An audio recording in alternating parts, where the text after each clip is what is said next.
Hello दोस्तों, welcome to the next video of HTML series. और आज हम देखेंगे कि div और स्पैन किस तरीके से काम करते हैं। तो खासी इंपॉर्टेंट वीडियोस है, इसको एंड तक देखें, आपके कॉन्सेप्ट div और स्पैन के लिए क्लियर हो जाएंगे। बहुत ही इंपॉर्टेंट इस वजह से है कि आपकी मेजॉरिटी वेबसाइट्स में जितनी भी हैं, जब भी आप उनका कोड पढ़ेंगे तो div और स्पैन का उसके अंदर मैक्सिमम यूजेज होता है। div और स्पैन पे चलने से पहले हम सबसे पहले ये देखते हैं कि ब्लॉक लेवल एलिमेंट क्या होता है।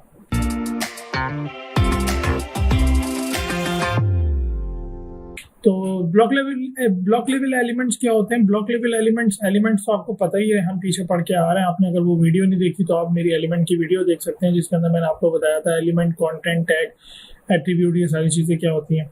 तो ब्लॉक लेवल एलिमेंट क्या होते हैं? वो इतनी जगह लेते हैं हमारे पास जितनी ब्लॉक लेवल एलिमेंट हमारे पास वो होते हैं जो बाय डिफॉल्ट पूरी जगह ले लेते हैं। उनकी जो वेड्थ होती है वो पूरी रॉ वो ले लेते हैं, भले उनके अंदर एक ही कैरेक्टर क्यों ना लिखा हुआ हो, लेकिन वो पूरी की पूरी रॉ उसके अंदर कैप्चर कर लेते हैं।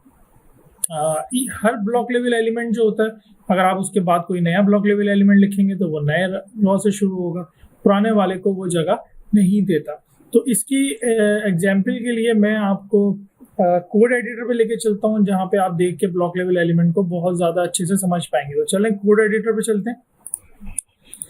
तो हम आ चुके हैं अपने कोड एडिटर की तरफ, और अब हम इस कोड एडिटर में ये देखेंगे कि किस तरीके से ब्लॉक लेवल एलिमेंट हमारे पास काम करता है। तो सबसे पहले हम एक पी का टैग ले लेते हैं और पैराग्राफ का टैग लेते हैं, और इसके अंदर हम एक डमी कंटेंट लिख देते हैं। तो ये आप देख रहे हैं डमी कंटेंट हमने इसमें लिख दिया है। और अब मैं अगर कोई और पी का टैग अगर क्रिएट करता हूँ, कोई एक और पैराग्राफ क्रिएट करता हूँ मैं, तो ये पैराग्राफ जो है वो हमारे पास न्यू लाइन में आ जाता है। तो इसके कैरेक्टर मैं आपको छोटे करके दिखा देता हूँ। अगर इसके कैरेक्टर्स कम भी होते हैं हमारे पास, और इवन कि अगर इसका सिर्फ एक ही वर्ड होता है हमारे पास, तो ये भी हमारे पास नई लाइन से स्टार्ट होता है। तो ब्लॉक लेवल एलिमेंट उतनी स्पेस लेता है ब्राउजर में की स्क्रीन में जितना ब्राउजर का साइज होता है, या फिर आप बोलें जितनी स्क्रीन का आपका साइज होता है, वो पूरा स्क्रीन का साइज वो उसमें कैप्चर कर लेता है। तो और जो नेक्स्ट एलिमेंट होगा फिर वो उसको अगली लाइन में थ्रो कर देगा, अपनी लाइन में वो उसको आने नहीं देता। तो that is the working of a block level element. तो इसमें और भी आपके पास एक और एलिमेंट है, जैसे कि फॉर एग्जांपल आपने एक हेडिंग 1 लिखी और उसके अंदर लिख दिया आपने हेडिंग 1, फॉर एग्जांपल कंटेंट उसका हेडिंग 1 ही दे देते हैं। और अब मैं अगर हेडिंग 2 क्रिएट करूंगा तो वो अगली लाइन के अंदर शिफ्ट हो जाएगी।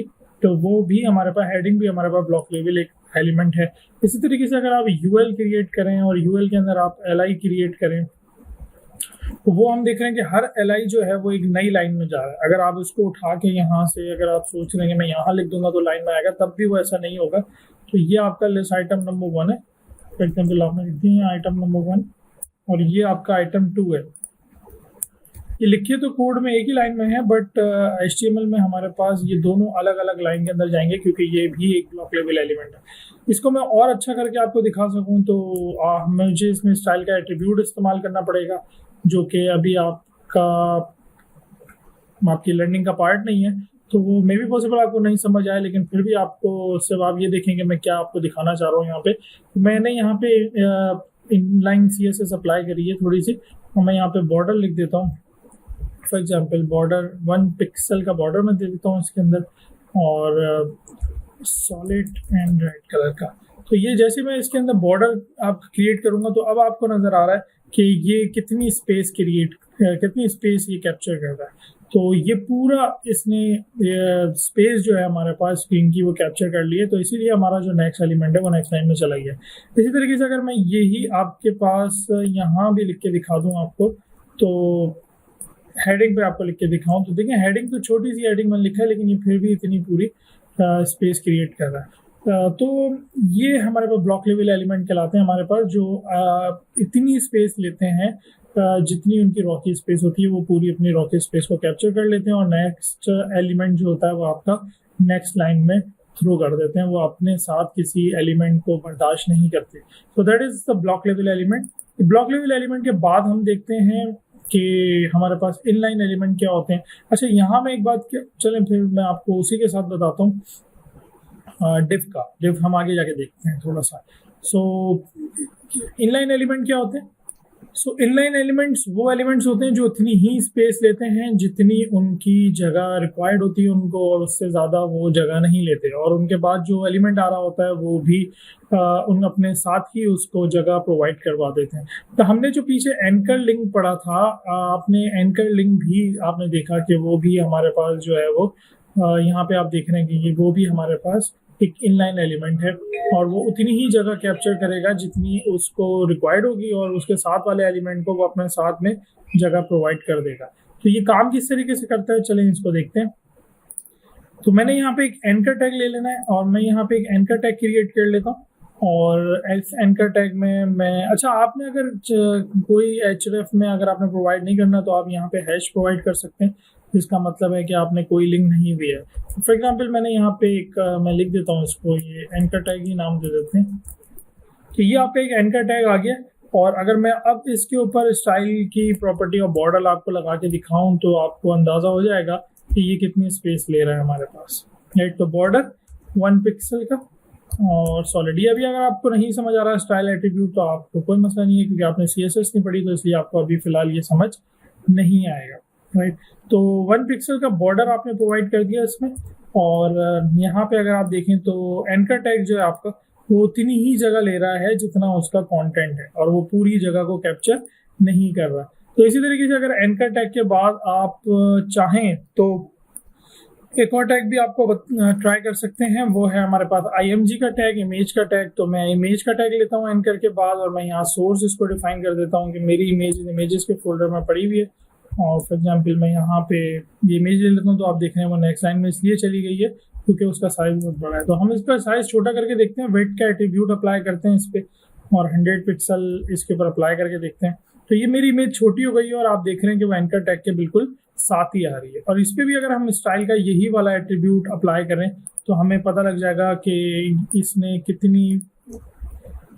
कितना इसने जगह क्रिएट करी है। तो आप देख रहे हैं, आपको वैसे तो खैर इसमें बिल्कुल क्लियर नजर नहीं आ रहा होगा, लेकिन स्टाइल के एट्रीब्यूट से ब्लैक कलर की इस पे एक लाइन क्रिएट हो गई है इसके बॉर्डर्स पे, जो कि बता रही है कि इसने कितनी जगह इसने कैप्चर कर ली है, राइट। सो ये आपके पास img का टैग हो गया, a का टैग हो गया, और भी बहुत सारे टैग्स हैं आपके पास जो आपके इनलाइन एलिमेंट्स हैं। ये इतनी ही जगह लेते हैं जितना आपका कंटेंट होता है, और उससे ज़्यादा जगह नहीं लेते। इसके बाद हमारे पास बारी है डिव और स्पैन की। डिव क्या होता है और स्पैन क्या होता है, तो वो बहुत ज़्यादा इस्तेमाल होने वाली चीज़ें हैं वेबसाइट की क्रिएशन में। सो डिव क्या होता है, आपके पास जिस चीज़ को भी आप चाह रहे हो कि आप रैप अप करना चाह रहे हो, आप फॉर एग्जांपल आप मेन्यू क्रिएट कर रहे हैं वेबसाइट का, और आप चाह रहे हैं कि ये एक डिव के अंदर रैप हो जाए, तो उसके लिए आप इस्तेमाल करेंगे स्पैन। आप वहाँ इस्तेमाल करेंगे जहाँ पे आपके पास आप किसी चीज़ के ऊपर स्टाइलिंग मखसूस देना चाहते हैं। तो इसकी थोड़ी सी थ्योरी देख लेते हैं। सो जो HTML के एलिमेंट्स हैं वो उनकी, अच्छा डिव की और स्पैन की one thing should be clear है कि उनकी अपनी कोई वैल्यू नहीं होती, और अगर आप ये लिखेंगे भी तो आपको कुछ नज़र नहीं आएगा अनटिल अनलेस आप उनके अंदर कोई और एलिमेंट जो है वो इस्तेमाल ना करें, तब तक आपको कुछ भी यूज नज़र नहीं आएगा, राइट। सो डिव और स्पैन खुद से कोई चीज़ नहीं है, बट ये काम ब्लॉक और इनलाइन के अंदर थोड़ा सा इसमें सिमिलरिटी है कि डिव आपके पास जो भी आप चीज़ क्रिएट करेंगे वो इतनी जगह कैप्चर करेगा जितनी जगह आपके अंदर डिव के पास जो एलिमेंट है वो उसके अंदर आ रही है, और स्पैन आपके पास इनलाइन बिहेव करता है। तो इसको हम अभी थोड़ी देर में देखते हैं। और डिव का जो टैग है वो ब्लॉक लेवल एलिमेंट है, ये आपके पास डिवाइड कर देता है, या फिर आप कहें कि ये बिल्कुल आपको हटा के दिखा देता है कोई चीज़। तो अगर आप कोई चीज़ रैप अप करना चाहते हो, या फिर आप कोई चीज़ बंडल बनाना चाहते हो, और आप चाह रहे हो कि मेरा ये वाला पार्ट बिल्कुल अलग हो जाए, तो ये आप उसमें डिव का टैग इस्तेमाल कर सकते हैं एक ग्रुप बनाने के लिए, या आप अपने कंटेंट को या आप अपने टेक्स्ट को बिल्कुल क्लासिफाई करने के लिए किसी मखसूस चीज़ के इस्तेमाल के लिए, राइट। सो हमारे पास जो डिव है वो बहुत ज़्यादा इस्तेमाल इसलिए भी होती है क्योंकि हम उसको एक स्टाइलिंग स्पेसिफाई कर सकते हैं आप उसके अंदर, ठीक है। तो जब हम CSS की तरफ जाएंगे तो आपको ये चीज़ मज़ीद और क्लियर हो जाएगी डिव, लेकिन फिलहाल आपके पास इतना सा आपके लिए काफ़ी है कि डिव टैग काम किस तरीके से करता है। इसी तरीके से स्पैन टैग है हमारे पास। स्पैन टैग एक इनलाइन HTML एलिमेंट है, और ये बिल्कुल आप तब इस्तेमाल करेंगे जब आप किसी भी मखसूस चीज़ को कोई ख़ास किस्म का स्टाइल देना चाह रहे हो, then you will use span tag, right. So इसको प्रैक्टिकली करके देखते हैं हम लोग। तो मैं एक काम करता हूँ, मैं ऊपर से ये टेक्स्ट आपके पास हटा देता हूँ, ताकि बल्कि चलें नीचे ही इसको ले लेते हैं।